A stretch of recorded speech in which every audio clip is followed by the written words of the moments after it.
Hello, dear listener, and welcome to the Reparenting Podcast. I'm Jane Underwood, and I'll be your guide to reparenting yourself so that you can develop into the responsible and resilient adult that you aspire to be.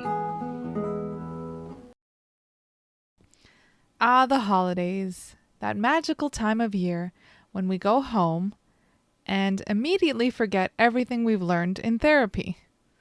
I'm only half joking. Because being around family has a way of doing that. We slip into old patterns of behavior without really thinking about it. You walk in the door, and suddenly you're 5 years old again, and you've forgotten how to stand up for yourself. Being around a dysfunctional family especially can feel a bit like visiting the zoo. Yes, you love the animals. You just want to enjoy them from afar. So consider these a few survival tips for time with family. Just some reminders to help you move through the holidays with more awareness, perspective, and compassion. The most important tip I can offer is about keeping boundaries and objectivity. Here's the thing. When you go to the zoo, you don't jump into the gorilla enclosure.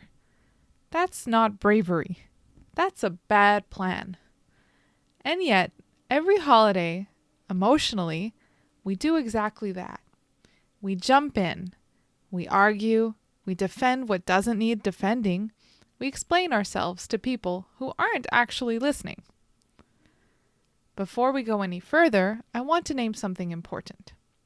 I don't want to go too far into this, but it is our responsibility to keep ourselves safe. Sometimes we find ourselves in situations that are far outside our comfort zone, or that just don't feel right. And in either case, it matters to listen to that. Have an exit strategy, and know when to use it. That might mean having a friend on call, or, if possible, having someone you trust join you. Protecting your safety and your sanity always comes first. Now, when it is safe, staying objective is much easier said than done, of course. So here's something to try. To help you remind yourself to stay out of the drama, why don't you bring popcorn? Yes, literally. Or grab some snacks if that feels less awkward. When things start getting tense, you look down at the popcorn in your lap and let it remind you, I'm watching this. I'm not meant to star in it. That little bit of distance can help you stay outside the enclosure and closer to the version of yourself that you're trying to be. If you notice that you've gotten pulled in anyway, as happens, maybe you're talking badly about people who aren't there, or you're starting to get a bit defensive or bragging, well, you can remove yourself again. Head toward the exit, go to the bathroom, step outside, move to another room, or just take a few deep breaths and ground yourself. You don't have to engage with everything. And just to be clear, I mean no disrespect to gorillas or my family.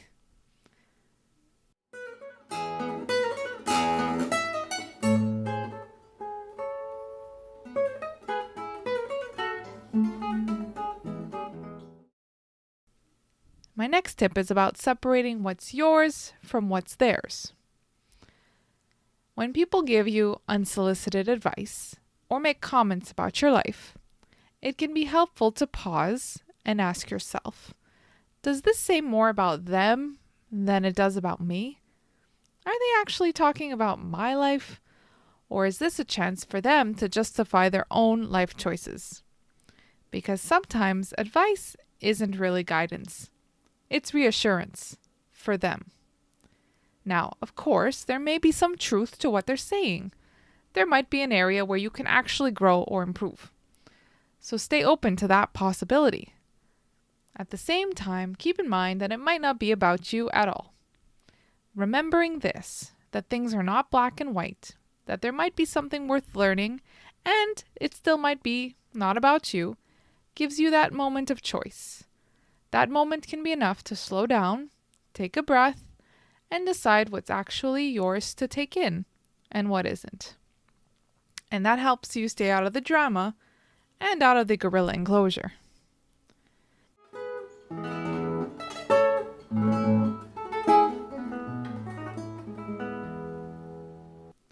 Now here's the part that can be uncomfortable, but also really valuable. Spending time with family can offer us a minefield of insights. There's so much we can learn about ourselves when we're around the people who raised us. For example, you say, "No thanks, I don't want to try that." And a second later, a plate appears in front of you anyway. Moments like this quietly explain why boundaries feel complicated or why respecting other people's choices might feel difficult. This is where curiosity really helps. Putting on your detective cap. Have you also noticed this thing about our triggers? The people who anger us the most, or even disgust us the most, are often reflecting areas where we feel most vulnerable or character traits that we struggle with ourselves. For example, if someone is bragging and it really bothers you, it might be touching on how hard it is for you to stay humble yourself.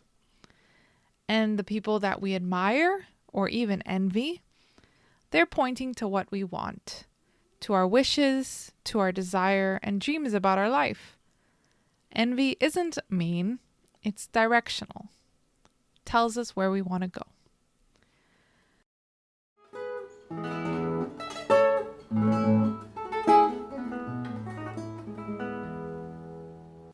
Families love assigning roles. The responsible one, the dramatic one, the successful one, the one we don't talk about. And the wild part is they'll keep casting you even after you've quit the role. We can't go back in time to see exactly how we were parented, but some ways of relating stay the same. And if you really want to see those patterns clearly, don't have a deep conversation. Play a board game. Suddenly, you learn everything. Who cheats, who sulks, who turns ultra competitive over go fish.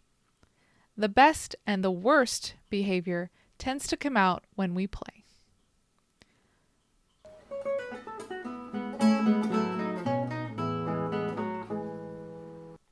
Give yourself time and space to process your emotions, especially after the visit. Your feelings are normal, and they don't define who you are. Emotions are energy in motion. So instead of judging them, become curious. Ask yourself, what is this emotion trying to tell me? I find the idea of the second arrow from Buddhist philosophy can be helpful here. The first arrow is the pain itself. Someone says something hurtful, and it stings. The second arrow is what we add afterward. Self-criticism, shame, or harsh conclusions about who we are. We can feel the pain and stop there. Ouch, that hurts. And then ask, is there anything to learn without attacking myself? My last tip has to do with compassion. Although we wish we could change them, I find it more useful to try and understand them and also learn to accept them. Practice compassion toward the most challenging family members can be really helpful. You might silently offer, "May you be well, may you be happy, and may you be healthy." And please offer that same compassion to yourself. It's hard to be around family during the holidays, so remember to give yourself that level of compassion for showing up and doing your best. So, as this episode releases during the holiday season, I hope that these tips help you navigate family encounters with a little more grace and peace of mind. This can be a real opportunity for reparenting ourselves. Becoming more self-aware is a key part of self-improvement. Take care of yourself and enjoy the holidays. And if all else fails, grab some popcorn and enjoy the show. Try to stay out of the gorilla enclosure, or better yet, visit an actual zoo.